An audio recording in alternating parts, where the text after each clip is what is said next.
Hello students. So today I am going to discuss the topic the liquid state. ठीक है, इस video में मैं क्या डिस्कस करूँगी? Liquid state. सॉलिड स्टेट हमने अपने प्रीवियस वीडियो में मैंने अपलोड कर दिया था, क्योंकि वीडियो बहुत लंबी हो रही थी तो मैंने सॉलिड स्टेट करके ही छोड़ दिया था। ठीक है, अब इस वीडियो में मैं जो आपको बताऊंगी वो है स्टेट ऑफ मैटर का दूसरा पॉइंट, लिक्विड स्टेट। और ये कौन सा चैप्टर हम लोग चल रहे हैं? Matter in our surroundings. ठीक है, अब इसमें हम लोग लिक्विड स्टेट का डिस्कशन करेंगे। तो let's start.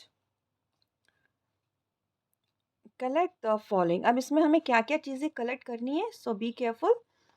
Water, cooking oil, milk, juice और कोल्ड ड्रिंक, जितनी भी लिक्विड चीज़ें हैं ना हम वो कलेक्ट करेंगे। तो सॉलिड स्टेट में हम लोग ने जितनी भी सॉलिड चीज़ें थी वो कलेक्ट किया था, इसमें क्या है, लिक्विड चीज़ें हम लोग कलेक्ट करेंगे। कंटेनर्स ऑफ डिफरेंट शेप्स, और डिफरेंट शेप्स के कंटेनर्स भी लेंगे। ठीक है, डिफरेंट डिफरेंट शेप्स के containers. Put a 50 ml mark on these containers using a measuring cylinder from the laboratory. अब क्या है, हर कंटेनर में हम लोग 50 ml को मार्क कर लेंगे। What will happen if these liquids are spilled on the floor?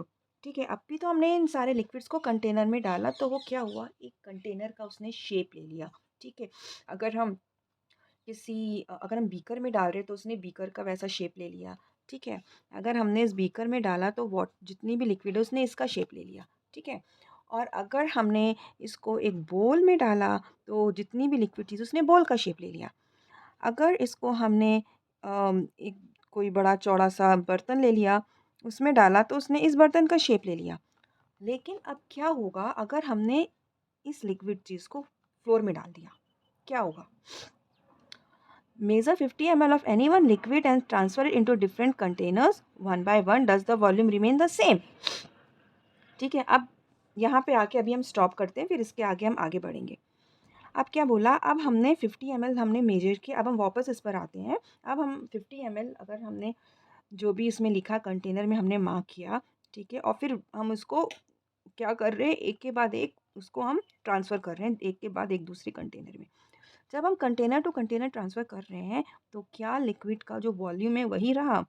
Does the shape of the liquid remain the same? उसका क्या शेप सेम रहा? अगर हमने इसमें लिया 50 ml, फिर इसमें से इसमें डाला, फिर इसमें से इसमें डाला, ठीक है, तो क्या वाटर का शेप सेम ही रहा? When you pour the liquid from one container to another, does it flow easily? जब हम इस कंटेनर से इसमें डालें तो क्या लिक्विड ईज़िली इसमें आ गया? फिर इस बोल में से इसमें डालें तो क्या ये ईज़िली इसमें से आ गया? अब अगर हमने इसको फ्लोर में डाल दिया तो क्या हुआ? फ्लोर में डालेंगे तो उसने क्या किया? बह गया फ्लोर में। ठीक है? अब इसमें देखिए आपका ये जो एक्सपेरिमेंट है क्या समझाना चाहता है। जस्ट लिसन क्वाइटली, ठीक है? और आराम से समझिए इसको। We observe that liquids have no fixed shape but have fixed volume.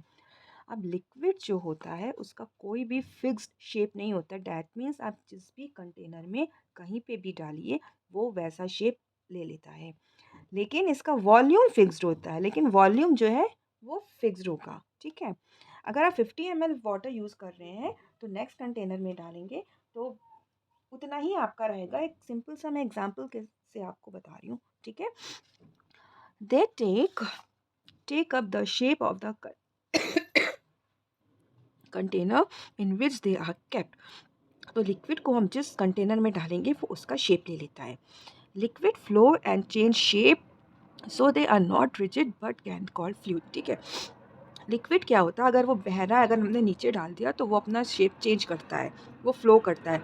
तो इसलिए लिक्विड क्या रिजिड नहीं है। सॉलिड क्या rigid? Rigid means hard. Liquid कोई भी शेप ले लेता है, इसलिए हम उसको फ्लूइड बोलते हैं। क्या बोलते हैं? लिक्विड क्या होता है? फ्लूइड होता है, वो कोई भी शेप ले लेता है, नीचे डालेंगे तो वो बहता रहेगा। Refer to activities 1.4 and 1.5 where we saw that solids and liquids can diffuse into liquids. ठीक है, अब हम लोग आगे एक्टिविटी 1.4 एंड 1.5 देखेंगे तो वहाँ पे हमें पता चलेगा कि ये सॉलिड एंड लिक्विड वो डिफ्यूज होकर करते हैं। ठीक है, the gases from the atmosphere diffuse and dissolve in water. अब जो गैस है, एटमॉस्फेयर में जो गैस है वो क्या करती है? वाटर में डिफ्यूज़ हो रही है। Atmosphere diffuse and dissolve in water, और वाटर में वो गैस डिज़ोल्व हो रही है। These gases specially oxygen and carbon dioxide.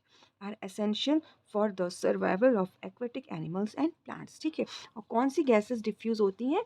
Oxygen, carbon dioxide. ठीक है, जो कि बहुत ही इंपॉर्टेंट होता है हम लोग के सर्वाइवल के लिए, एनिमल्स के या एक्वेटिक एनिमल्स हो, प्लांट्स हो, सबके सर्वाइवल के लिए बहुत ही ज़रूरी होता है। Okay, now all living creatures need to breathe for survival. जितनी भी लिविंग क्रीचर्स हैं, सबको सर्वाइवल के लिए क्या चाहिए होता है? वो ब्रीथ करते हैं।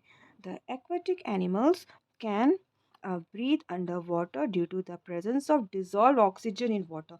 अब जो एक्वेटिक एनिमल्स होते हैं वो कैसे ब्रीथ करते हैं? कैसे करते हैं? वो उनको भी तो ऑक्सीजन चाहिए, लेकिन वो ऊपर तो आते नहीं है।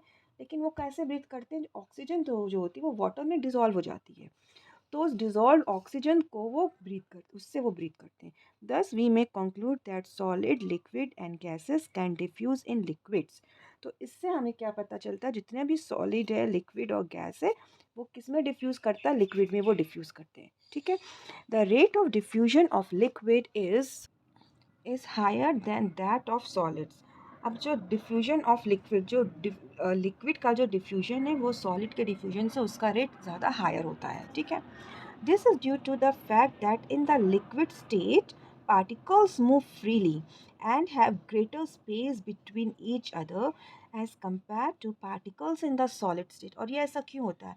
क्योंकि जो लिक्विड का जो पार्टिकल्स है वो बहुत ही उसमें डिस्टेंस होता है, वो फ्रीली मूव करते हैं और उसमें स्पेस ज़्यादा होती है। अब यहाँ पे आप देख सकते हैं, यहाँ पे एक एग्जांपल है, देखिए सॉलिड है ये, सॉलिड का पार्टिकल्स आप देख सकते हैं एकदम टाइटली है, एकदम टाइटली फिट है।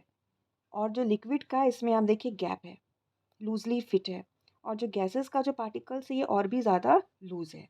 ठीक है, तो इसी वजह से जो होता है, the particles move freely and have a greater space between each other as compare to the particles state in the solid state में। तो इसी वजह से जो है the rate of diffusion of liquid, liquid में जो डिफ्यूजन रेट होता है वो हायर होता है इन कंपैरिजन टू सॉलिड्स। ठीक है गाइस, तो ये वीडियो मैं इतना ही बस एंड करूँगी।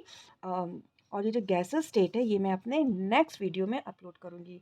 सो इसी तरह से आप लोग मुझसे जुड़े रहिएगा, and if you are the new viewer so please don't forget to subscribe my channel. So मिलते हैं अपने नेक्स्ट वीडियो में। Until then bye bye and God bless.